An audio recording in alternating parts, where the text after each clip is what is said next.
Howdy, howdy, everybody. Welcome to Office Hours FM episode 107. I am your host, Carrie Dills, and today I have the very delightful Chris Ford on to chat with us about project management. Chris, how are you doing? Delightful, apparently. No, I said you are delightful. You could be doing really crappy or really wonderfully and still be delightful. I'm doing awesome. Thank you for asking. Sweet. So we've got a great show lined up for you guys today. Before we dive in, I would very much like to thank our show sponsors. We've got SiteLock, and SiteLock is a cloud-based website security plugin that you can use with WordPress. They are currently securing over 1 million WordPress sites, and they can help you with malware cleanup. And I can personally vouch for their customer service. It is excellent. You can check them out at sitelock.com/office hours. And also, if you're planning to be at WordCamp Europe this next weekend, they will have a booth there, so stop by and say hello. And then our other sponsor is the new Office Hours FM community, which is a place for like-minded folks, people just like you who are tuning into the show that would like the support of other people that are growing their businesses. So check that out at my.officehours.fm. And if you sign up before Monday, as in like 5 days from now, you get a free 30-day trial. Don't miss it. All right. With that, welcome everybody. For those of you who are tuning in live, if you're watching via Twitter, just send in your questions. Ask Chris anything at #OfficeFM. Ask her anything. And if you're watching on over on Google or YouTube, you can use the built-in Q&A app to send questions in there. Okay, that's the preamble. Now we're ready to roll. Hello, Chris. Hello. It is very nice to have you on the show. I had you on, I believe, in my single-digit episodes. Yeah. Like maybe number 7 or 8. Yeah, so it's been like a whole 100 episodes ago. So welcome back to the show. It's good to have you again. I'm clearly a little bit overdue. I wanted to have you on to share your experience in project management. You've got a ton of other experience as well. I'll let you I'll shut up and actually let you introduce yourself here in a second. But one of the things you do have a lot of experience with is project management, both I guess I'd say small scale for your own business, and then both at the enterprise level when you were a project manager with Crowd Favorite. So for those of my listeners, those folks tuning into the show who do client services, a lot of us do, I think this will be a really fantastic topic. So for people that have not met you and or do not know what you do or have not stalked you online, give us the rundown. Who is Chris Ford?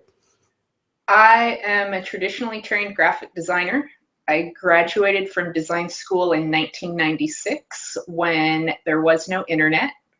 It came out about 6 months before I graduated, and I fell in love with it and have been designing for it ever since. The first 10 years of my career, I worked at pretty big agencies in San Diego. I worked at the first web design agency in San Diego.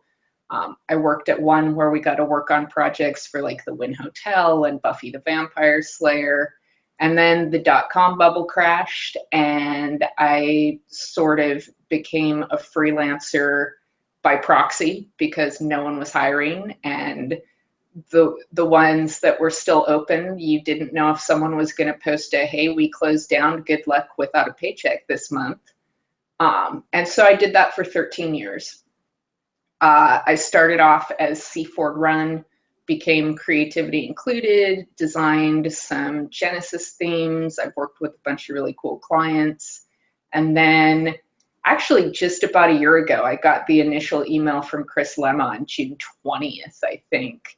I was invited to be a project manager at Crowd Favorite. I'd been sweating them for about a year trying to get in there as a designer. and an opportunity came up to do some project management. And since I just kind of leap into things without looking or a parachute or anything else, I thought, hey, sure, why not? And did enterprise level project management for a year up until May-ish. And now I am back doing freelance, doing client work, and I'm really interested in looking at making some productized services. So that is my story up until today. And you're sticking to it. For a couple days. Yeah, we were, on the subject of productized services, I had Brian Cassell on the show, maybe it was last month or so, and he's launched several productized service businesses, and I really like that model. I think it's a great thing for you to look into doing, especially now that you notice how to scope the heck out of projects.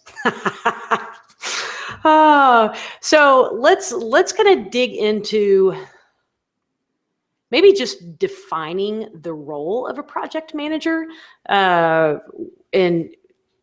maybe just even the role of the project manager hat you're wearing when you're doing individual or freelance client services, and then how that role,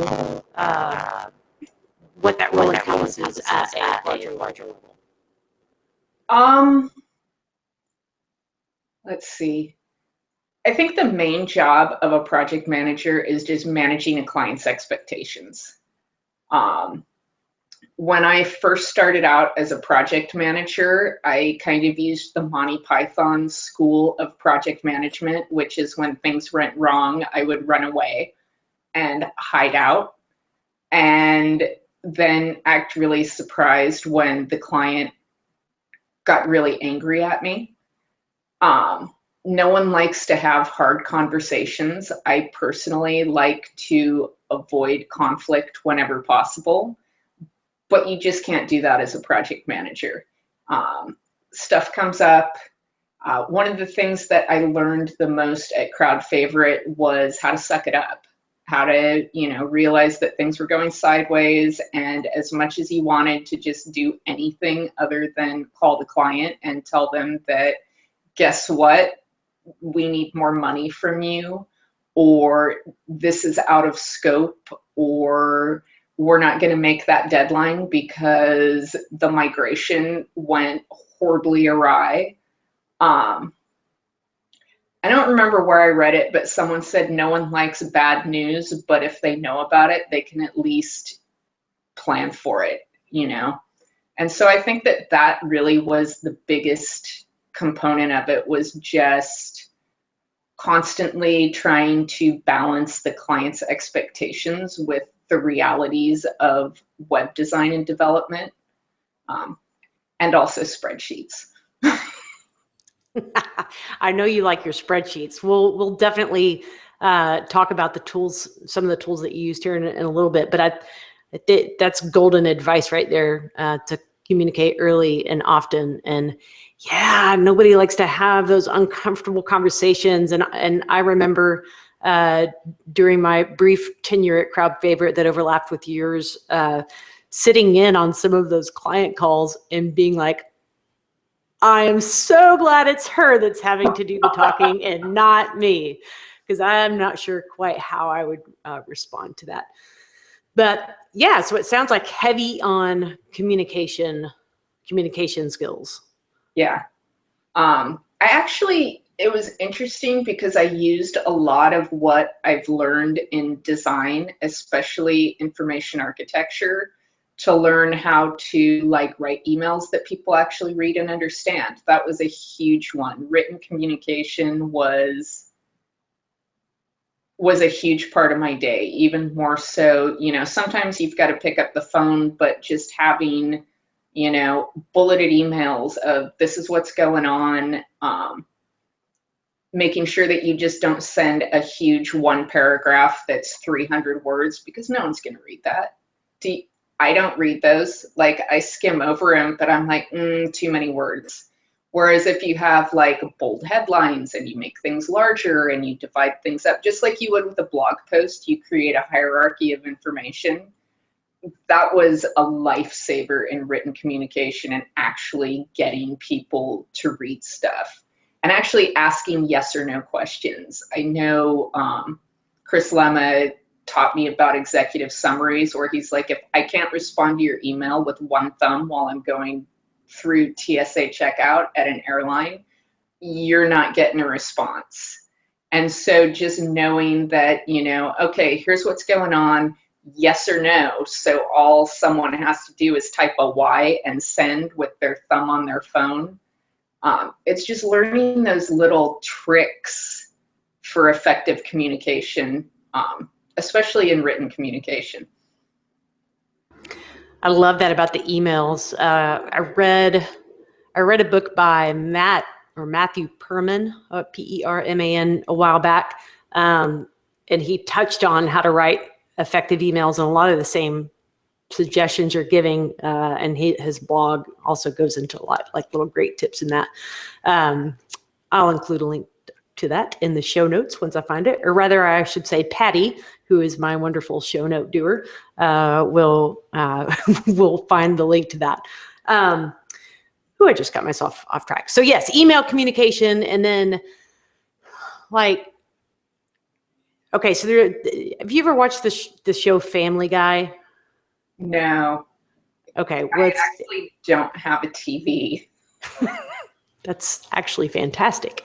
Well, the one I'm about to tell you, I think you could still appreciate anyways, even without watching the show. But they were talking about the compliment sandwich, right? So when you have bad news to give to somebody, you say something really nice, and then you lay it on them, and then you end cap it with something nice. And in Family Guy, it was Stewie was trying to give Brian the dog a compliment sandwich, and he was like, something good, something good.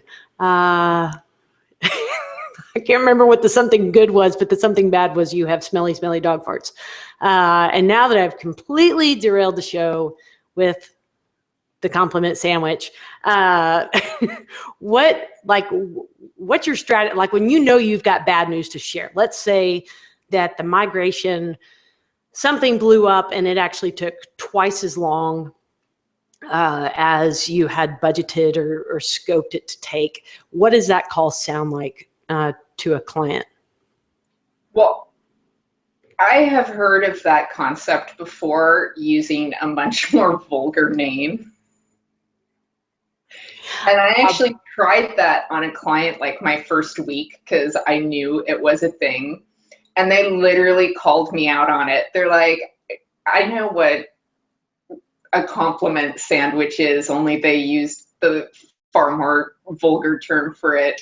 And that was the last time I ever tried that one. It was like, okay, enough people know what this is that they know when they're getting fed one. So I'm much more of a kind of rip the Band-Aid off, straightforward, look, here's what's going on. It is what it is. We're going to do what we have to do to get through it. And, you know, a lot of that is if it's my fault for not scoping something correctly, I tell them it's my fault. That's a huge one for me.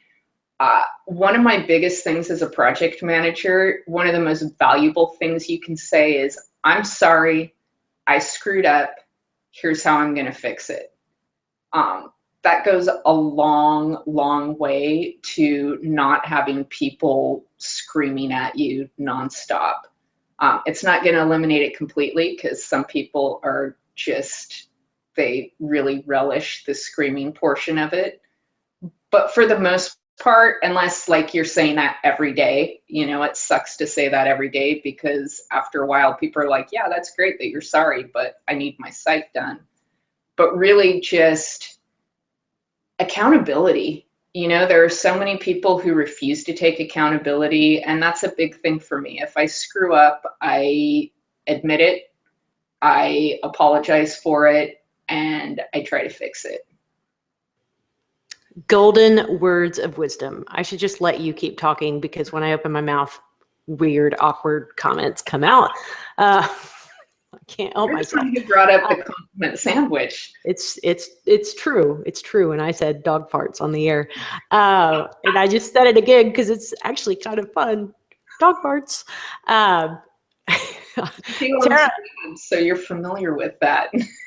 yes. As a matter of fact, they're draped around my feet right now. So if one of those happens, like I'm stuck, I cannot move since we're live. That would be tragic. And you'll know if it happens because you'll see some weird facial gestures going on over here. A question we've got from Tara. She asked, did you miss having a creative outlet when you were doing project management? When I first started at Crowd Favorite, it was kind of awesome because I didn't have a whole lot of clients as I was ramping up. And I got to work really closely with the design team. I had heard of this mythical design team who has no ego and is willing to listen to everyone in a company.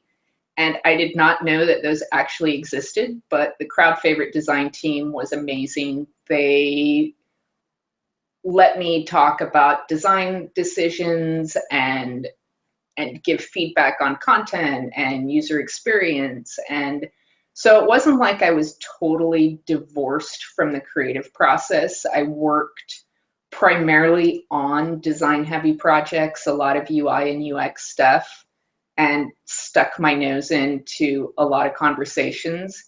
But yeah, the reason that I am no longer doing it is because I'm a designer, you know, it's who I am. And project management for me was a way to fill in a gap in my skill set. It was the thing that I always felt like I was the worst at as a freelancer. And so having an opportunity to learn from a bunch of really smart people how to be more effective at that was awesome. And I also wanted to see if I could still work with a team and if I could manage a team. Like the people management was the part that I loved the most about my job, like making sure people were supported and making sure people knew they were appreciated. And that's one of those skills, like it's a soft skill in project management. And it's the part that I felt like I was the most successful at. But yeah, it feels so good to be pushing pixels again. I just can't even express how much. I'm glad that you're. While I was working at Crowd Favorite, my nephew came down and he started teaching me how to play the guitar. So that was kind of my creative outlet for the last 6 months. It was nice to have something that, you know, in 15 minutes between calls, you could play horrible music because I'm still at that stage. But it was really relaxing and it kind of took the place of that design and art stuff that I felt like I didn't have time for. Because while I was at Crowd Favorite, we also decided to move into a new house and take on a do-it-yourself home remodel. So in addition to, you know, working 8 hours a day as a project manager, then I'd leave to go to my night job of hanging cabinets and painting and drywalling. Woo, drywall. You really planned that one perfectly. Oh yeah, my. You know, Of all the hats we have to wear in our businesses, you were actually wearing a construction cap or a hard hat. You know, it helped when things started falling apart. You at least weren't going to get clocked in the head. Well, Paul noticed your guitar and asked if maybe there was going to be a guitar duet between some dueling banjos, maybe. Only if you play scales or the first like 3 bars of Ain't No Sunshine When She's Gone. Those are the only 2 things I know how to do right now. Okay, well, Paul, we're going to work on that before we let that one rip on the air. I just said, let that one rip. Man, I am firing on all cylinders today. Let's see. So Jackie asked Chris, what are the biggest challenges facing freelance designers and front-end developers? that you see from your perspective? The biggest one, like I loved being sort of the translator between the developers and the designers at Crowd Favorite because I've done both. Like I'm not a great developer, but I at least know the vocabulary. And the same thing about design. I understand how to talk to them. So communication, I mean, that's the key to everything, right? That's the whole point of it. If you can't communicate, if you don't have respect, I've worked at places before where the developers think all the designers are doing is doodling, and the designers think that the developers should just shut up and build what they tell them, regardless of how long it takes to load or whether or not it's responsive. It's just having respect for each other, valuing what the other person brings to the table, listening to them, getting developers involved early in the process. There is nothing worse than everyone on a project assuming something on the design end and finding out once the developer's involved that it is a completely ridiculous idea, that there is no way, and there's always a way to pull something off, but it's the idea of pulling something off on time and in budget. And so there's a lot of give and take, and both sides need to be willing to do that. And it's also a lot of finding tools. Like I think one of the things I'm most proud of at Crowd Favorite is we were having problems on this one project where I think we went through like 8 rounds of design QA, where it was like, oh my God, if you can't make that font the right typeface, someone is going to lose their mind, and it's probably going to be me, because I keep hearing about it. And so we introduced this tool where we can go ahead, and I'm totally having a brain fart since we're staying with that theme for the show today. On the name of it, there were a couple of different ones we tried that would basically take a sketch file from the designers and generate a style guide, and the developers could go ahead and go in and actually see, okay, this typeface is this, and it is set at 1.4 rem, and the leading is at 1.75 rem. And so there weren't those back and forths like, well, what did you mean here? It was right in front of them. Was it InVision?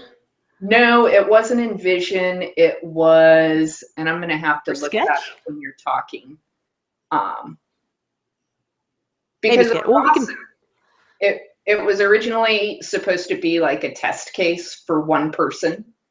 And then the next day someone called and said, hey, how come I don't have a license for that? And within like 2 weeks, I mean, I don't know if you know how hard it is to get an entire team to get on board with a new tool, because it's hard. It's like a lot of times you have to beat them over the head with it. And the fact that this thing in less than a month was virally adopted by every developer on the team. One of my theories of people management was the main goal of my job is to eliminate the BS in your job. And so it made things easier. And so everyone just wanted in, even though we hadn't globally adopted it yet. So it was that like viral adoption of a tool because it made people's lives easier. And so finding tools that help facilitate that communication, that help eliminate any vagueness about what you want, that's key. Excellent. Okay, I'll let you search for that, if you can search and listen to questions at the same time. I can. Is it the app that had the diamond icon? Yeah, and I can't remember for the life of me. Or actually, that would have been Sketch with the diamond. We'll figure that out and throw it in the show notes. Jackie had a follow-up to that, and she says, so biggest struggle for freelancers as it applies to finding clients that value their skills and are a good match for the services that they offer. I mean, that's the key, right? It's that's the magic pill. Yeah, I think a lot of it is just the kind of work you do. I know that I was a professional scrapbooker for 3 years, which is actually, well, it used to be when the industry was really huge, that was a real job. And when that industry kind of started going away, a lot of my friends had become natural light family photographers. And because I was well known in that circle, because the people knew me, they knew my aesthetic, they had met me in person, I started getting a whole lot of photography and craft company sites. And that's actually what led to designing the family tree and Be Crafty theme for Studio Press, because people knew who I was. They knew my work. It's just endless self-promotion, which a lot of people seem to think is a bad word, but when I was in design school, that was a class. It was called Freelance Business Practices, and it was all about making sure people knew who you were, making leave behind pieces for clients when you talk to them, actually mailing people something physical. One year at Christmas time, I found these really cool bottle openers that were shaped like an ampersand. And so I picked 10 people that I really wanted to work with, and I made these custom boxes, and I wrapped them up, and I put a little thing of vellum in there that introduced myself. And the whole thing was, look at what you and I can do together. And there was a really great response to that, because people don't get stuff in the mail very often. You know, people don't often get like a physical cool thing. And it was pulling in that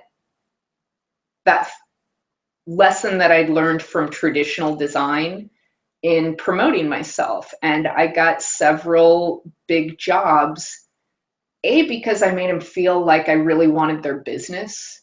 You know, I went to the time and effort to find their address and put this package together for them and send it to them. And it was, you know, everyone can put a groovy little stainless steel ampersand on their desk because it was pretty, but it was also functional, because at the end of the day, when you want to drink a beer, bam, bottle opener.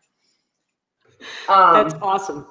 So, I mean, it's things like that. It's going to WordCamps. It's going to Pressnomics. It's networking. And I hate the word networking, because I always feel like kind of skeevy when I talk about it, because so many networking events, we've got an organization that shall remain unnamed here in San Diego.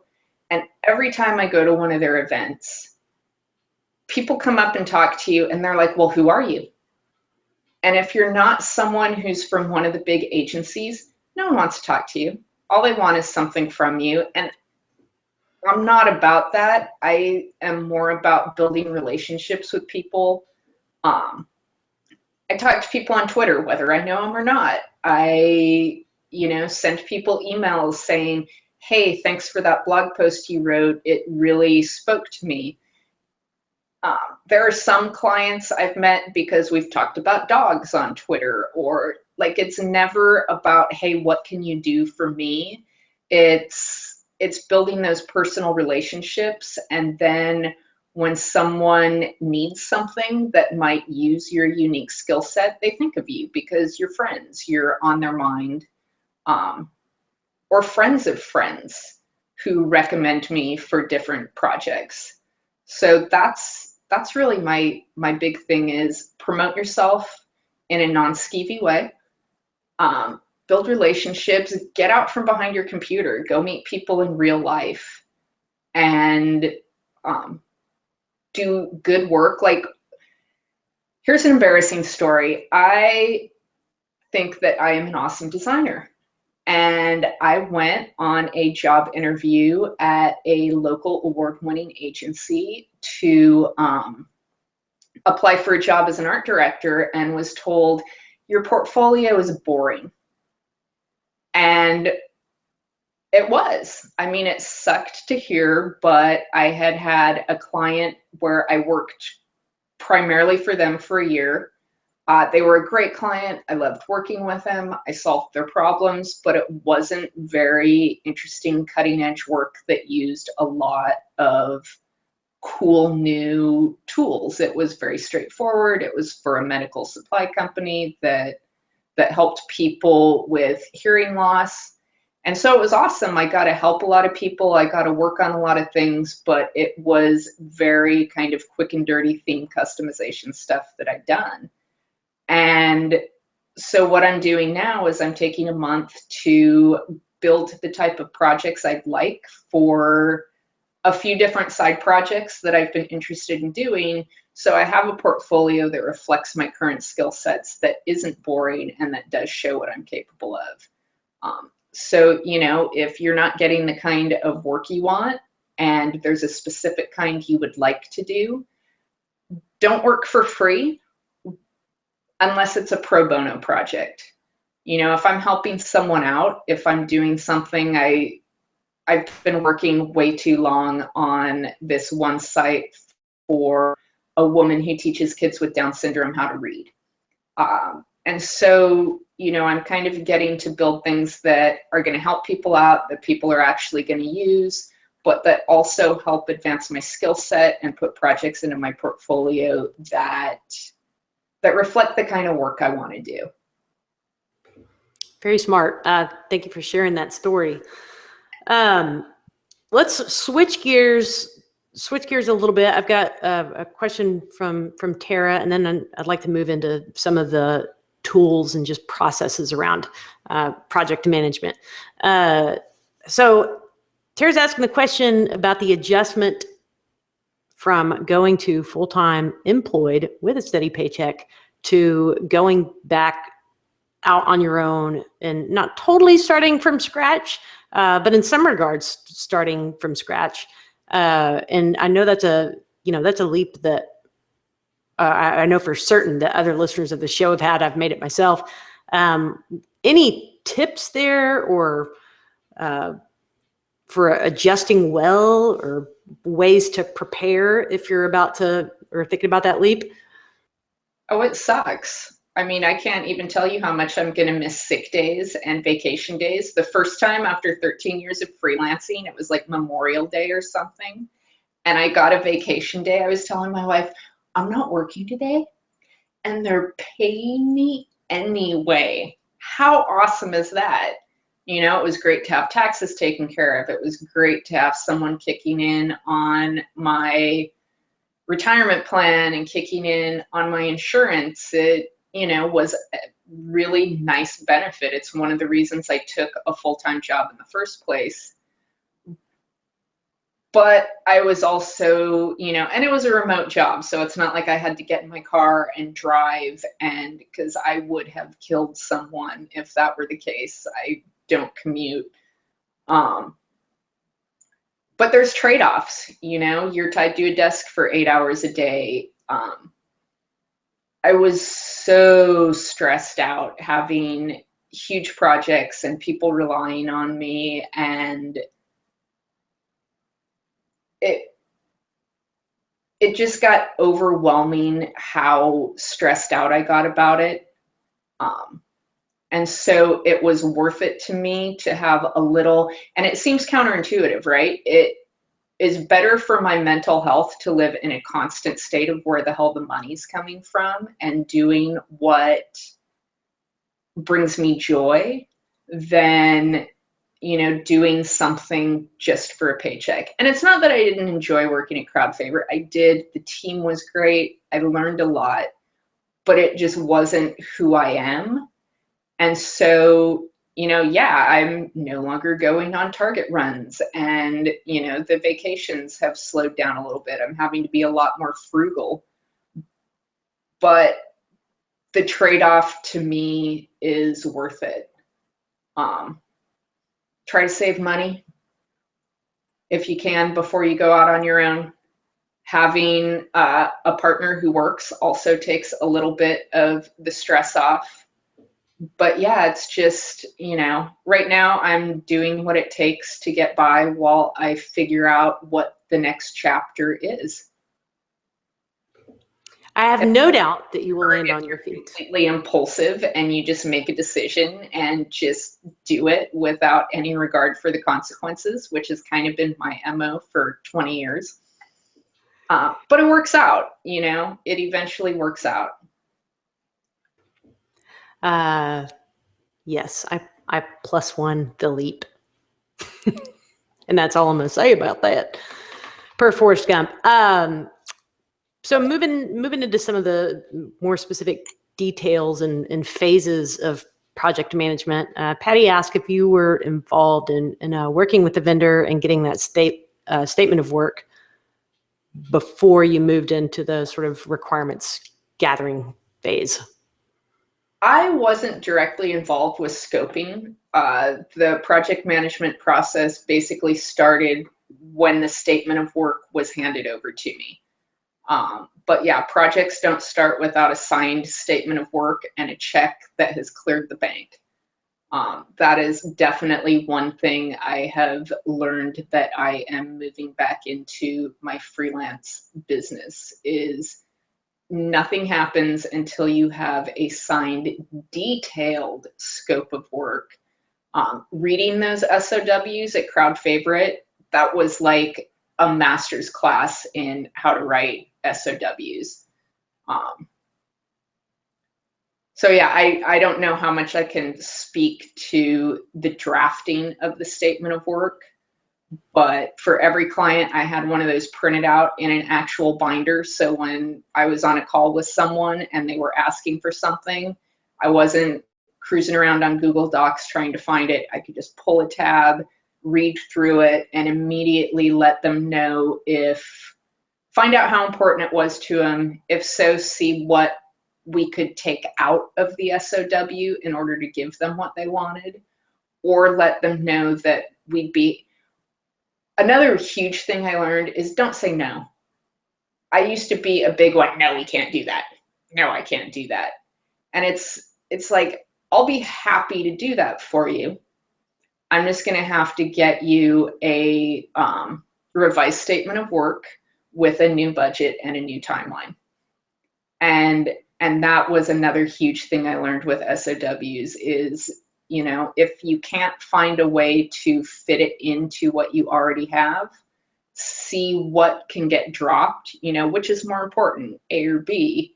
And if both of them are equally important and there's nothing we can do to shoehorn it into the existing budget and timeline, then, you know, as much as I would love to add this into the project, we just can't.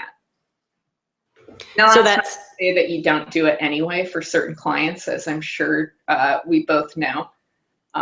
Here's a trick for people who use professional services firms. If you're super, super nice to your project manager, we had this one client who was awesome. Like, I loved him so much. And I just, you know, he'd ask for something and okay. Just because he was such a nice guy, you really wanted to help him out. Conversely, if you're a total jerk, I'm much more likely to be a stickler for every single line and detail of the SOW. Those are just true facts. So the SOW in this case is really your baseline or reference point for moving through the project of managing that scope. That was what you were always going back to and checking. Yeah. And then, so once the SOW is handed off to you, there's a check in hand. What is I know at Crowd Favorite, there are frequently milestones. So, you know, like on a small scale project that I might do as an independent for a client, that, I mean, maybe I get a deposit up front and a deposit 3 weeks later, or excuse me, the remainder 3 weeks later when the project is done. But on these projects that are spanning multiple months, there are milestones, and those milestones are typically paid or tied to payment points. As a project manager, how did you set those milestones, and how did you kind of get from point A to point B to point C? Again, the role of the project manager wasn't so much setting the milestones, it was more kind of enforcing them. And I do have to say, even as a freelancer, that's something that I'm definitely going to incorporate into future contracts and statements of work. Because a lot of times a month-long project, as I'm sure you're well aware, is not a month-long project, because the client, there's radio silence or something like that, and you're waiting, 3 months now or 4 months now because, well, maybe the statement of work needs to change, maybe you're not getting approvals on time, maybe one of 100,000 things. I love the idea of, okay, signing the statement of work is a milestone. The design deliverables are a milestone. The first code review is a milestone. Final acceptance of that is a milestone. So you're not getting big checks, but you are getting a steady trickle of money in. So it's not like, okay, here's, just pulling numbers out of there. Here's $5,000, and then 6 months later, here's another $5,000. I'd rather get $2,000 every, 4 to 6 weeks, just so you have a better idea of your cash flow. That's something I struggled with as a freelancer, is that feast or famine, where, either you were getting big fat checks in the mail all at once, or nothing was coming in for a couple of months.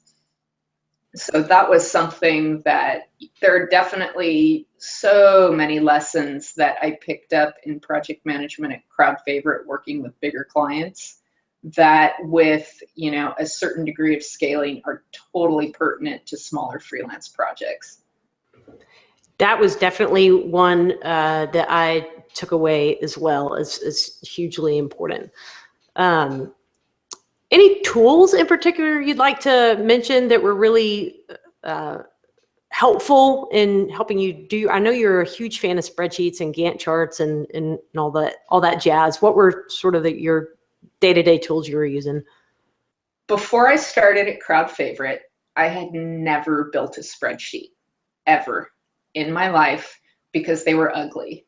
Anytime I needed tabular data, I would make a table in Word, because I could use whatever fonts I wanted, and I could adjust the padding, and I could make it really pretty. And so I had literally never made a spreadsheet before in my entire life. And so when someone said, you don't know how to do formulas, I think it was Chris Lemmet, and I'm like, no, I have no idea how to do formulas. I have never made a spreadsheet before. And so there were many, many remedial Google Sheets tutorials. There were, I actually think that I used lynda.com to figure out how to use Excel and Google Sheets. And then there's this tool called Smartsheets at smartsheets.com, which makes Gantt charts for you, which is another tool that I am bringing into my freelance business, because you can basically tie deliverables together. So say you're doing a sitemap before you move into your wireframes. If you say this is tied to this deliverable, it will automatically fill in when the start date is on that. If you know that something's supposed to take you 5 days to get done, you can just put a 5D in the Gantt chart template they give you, and it gives you this nice, beautiful, lines that you can easily adjust and you can share with clients and other people on your team. So there are never really any questions about what's supposed to be done at what time. So I love that thing. I love Zeppelin. That's the tool we were using.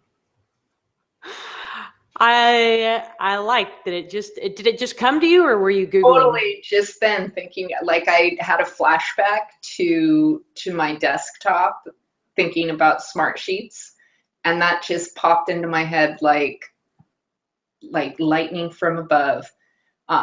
So that was the tool that we were talking about earlier. It's zeplin.io, I think.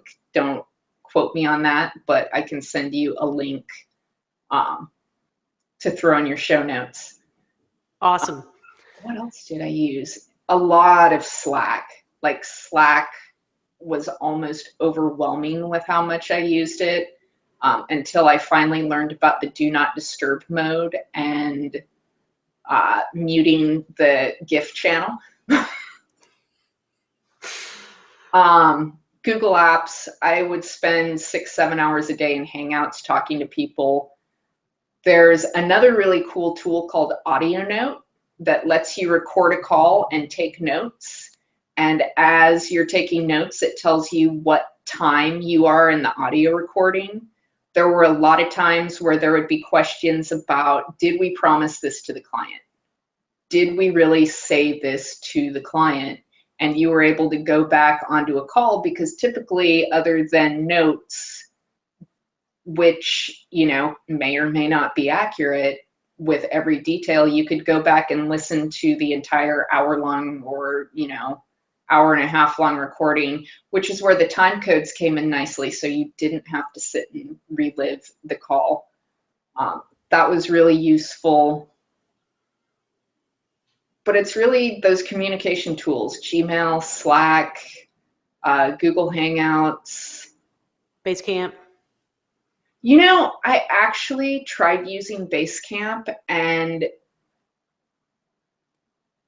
we would always start using it, and then people would just start emailing you stuff anyway, and I would have to take those and put them into Basecamp. So I started using, on the design projects, we used InVision a lot. We did a really huge project for a client, and like we kept track of everything from content to design changes. Pretty much all communication with the client was done in InVision. One of the things that I never got to take a look at that I'm kind of looking at now, if you guys haven't tried the InVision app for prototyping, I am super excited to learn a lot more about it. But there's a project management component to it as well that helps you manage design projects directly in InVision. Even if you're one person and you're only talking to one client, keeping everything in one place. It took me a while to figure that out, until I'd be on calls and someone would ask for something and want it in like 37 seconds after they asked for it. And you're like, I don't know, it's in Google Docs and it might be in this folder, and let me check my bookmarks, and maybe it's in email or Basecamp, and just having all of your stuff in one place, no matter where that place is a lifesaver. Most definitely. That is an excellent tip. And I'm going to go back to your smart sheets a second. I love that you can tie certain things together and adjust your timeline accordingly. That's a great way to be able to show clients, like, if you have a dependency, before you can start putting in content, you have to have content. So just using that as an example, but if getting content is a dependency that you're waiting on to start your task, then, you know, the longer it goes, the more you can push out on that timeline. And that's a really powerful visual way to see if things are getting hung up or not happening when they need to be, how that affects the rest of the project. Well, and it really helps with the communication and the managing of expectations, because if a client wants 10 days to review something, but they only have a month to get the project done, if you can sit while you're talking to them and drag your little sliders and show them that, you know, it's one thing to tell a client what you're asking for is physically impossible within the constraints of time and space. And it's another thing to drag a little slider and say, okay, it's going to take us 5 days to do this. You've got a 10-day review process because you're a big company with a lot of people to review. Once we have the okay on that, we can do this. And it's actually going to take 4 months to do something that you want done in a month. How can we start compressing some of those approvals? Do we really need an approval on every single step of the process, or can we do these 3 things and then have an approval process? And it helps manage expectations because it's easier to see it than it is to hear it. It proves, you know, it demonstrates that you are not trying to be difficult, that you're not saying no because, you know, you just feel like saying no. It's a way to say, let's take a look at that. Let's figure this out. And you can actually build it while you're talking and say, okay, we do this, we do this, we do this. And you can see it. It becomes much more real at that point. Very cool. I've got some excellent questions rolling in, which I will be asking you very shortly, Chris. We've got about 10 minutes left together, and I wanted to give a shout out and thank you again to today's sponsor, SiteLock. They stay on top of all the security concerns for your site, including malware, DDoS attacks, it's all that nasty stuff, which allows you just to stay focused on doing what you do, which is creating awesome websites for clients or building awesome products to sell. You can check them out at sitelock.com/office hours. And also the office hours community. Right now, you can get a free 30-day trial by going over to my.officehours.fm.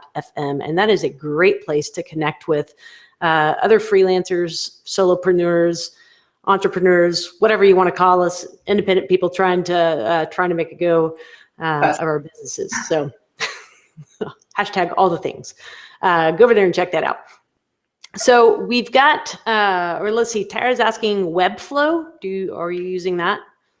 I have actually spent the last 3 days learning how to use Flexbox in Webflow. I love it. It's a great way to visually design websites.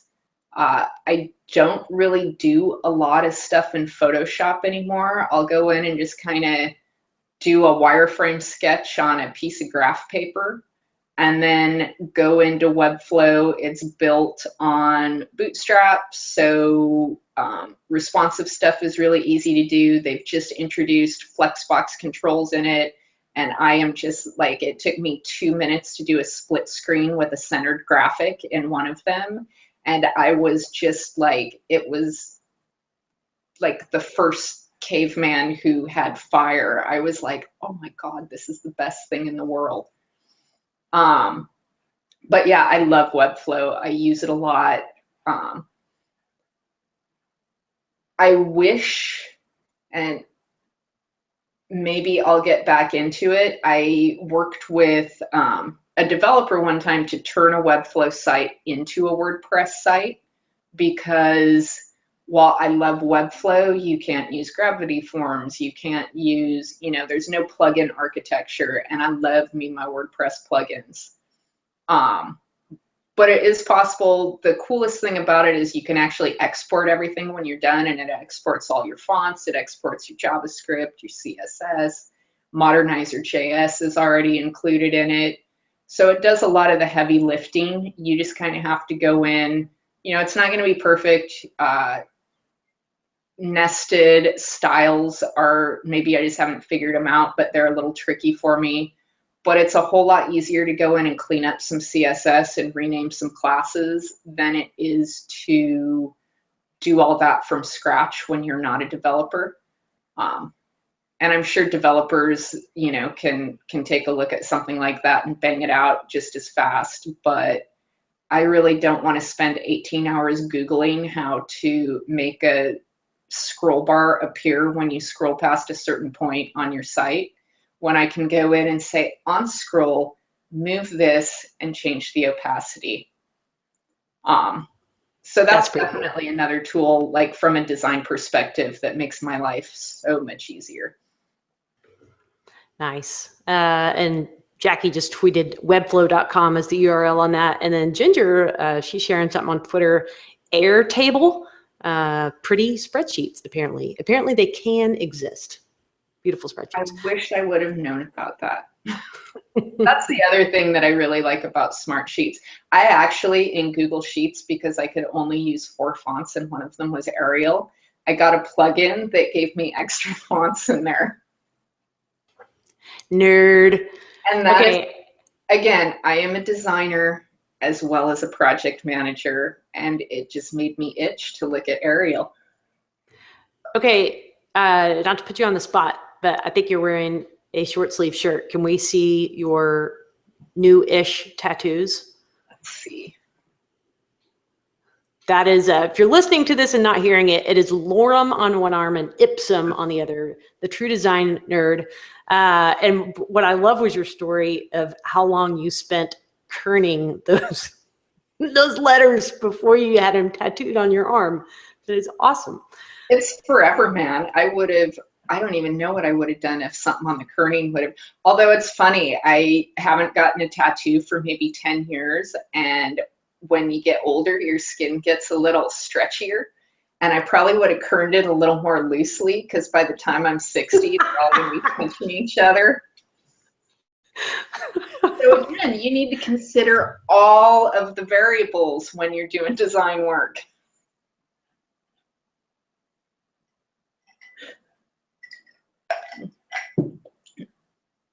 I think you're muted. Oh yeah, I was just over here having a good time by myself, laughing at your sagging, how your sagging skin as you age can affect the kerning on that. Okay, in the few minutes that we've got left, let's just talk about a little bit about what is next for. Well, let me ask you this first: are any other project management advice, pearls of wisdom that you would pass on to someone who is they are the designer, they are the developer, and they are their very own project manager, for those folks who are kind of doing it all? Any words of wisdom? Be organized. That's a huge one for me. Figure things out before you do them. I have become a huge planner, which, if you knew me before Crowd Favorite, is not natural to me at all. So have a plan. You know, I'm working on a bunch of no client projects right now, and I have a smart sheet for every one of them. Oh, here's a great one that we haven't gotten into. Track your time. I know you hate it. I know everyone hates it. We all hate it. But if you don't know where your time is going, you don't know what to bill people. Is it Let's Freckle? Yes, it is. I'm double checking. Let's Freckle? Yeah, letsfreckle.com is the only time tracking software that I have ever consistently used. To tell you how much I love it, I paid $50 a month for 3 months at Crowd Favorite to see how other people liked it, because it has a great user interface. It has a nice little graphs that show you where you're spending your time. It does reports for you. It does invoicing for you based on your timesheets. It has awesome little timers that make it not a pain in your butt to track time. I have been using it for maybe 5 years, and it's the only 5 years that I have consistently tracked my time, because they make it easy. But track your time. And don't just track your time like, I spent 8 hours today on X project. That does not cut it. Or like, I spent 8 hours on these 18 things. Get it granular, you know. Break it out. Yeah, I worked on outlining a blog post. I worked on editing a blog post. Because when you know, like, I just did a site for a friend of mine, and I'm like, it'll take me a couple hours, no problem, to get that Genesis site set up for you. And once I got done tweaking on picking fonts and picking images and the colors and trying to remember how Genesis works, because I haven't touched it in a year, it wound up being 6. So it took me 3 times as long as I expected to do this project. So now the next one that I do, I know that I should probably triple what I'm bidding, because, you know, I'm OCD about fonts and imagery and iconography. And the other really nice thing that it does is it helps keep me on track, so that when I am sucked into the vortex of finding icons, when that little ticker gets to an hour, it's time to go for good enough and not perfect. That's fantastic advice. Glad you brought that up. And Diane Kinney recently wrote an article on just on that, tracking your time, over at DianeKinney.com. So if you're listening to the show, check that out too, because she had a downloadable thing you could use to sort of get yourself started if that is a new concept to you. Dang, Chris, we're already up on an hour, which that kind of flew by, and we didn't even get to all the questions. But I thank you very much for taking time out of your day to join us here and share your experience and your knowledge. You are welcome any old time, any old time. What's that? Thanks for having me. Oh, well, of course. So if people want to follow up with you or check out your work, where's the best place to find you online? I'm on Twitter at CI_Chris Ford, CHRISFORD, and my website is creativityincluded.com, where I'm actually trying to blog more than once every 6 months. Sweet. Yeah, you've published a really great article. I linked to it actually in the from the episode notes over at officehours.fm, but I love that most recent article you published. And I'm just going to leave it mysterious like that, so people have to go check it out. But with that, we will wrap this up. If anybody wants to catch the replay of this, they can do that at officehours.fm, on iTunes, or even on YouTube. Just Google officehours.fm and this will come up. And with that, we will see you guys next week. Bye.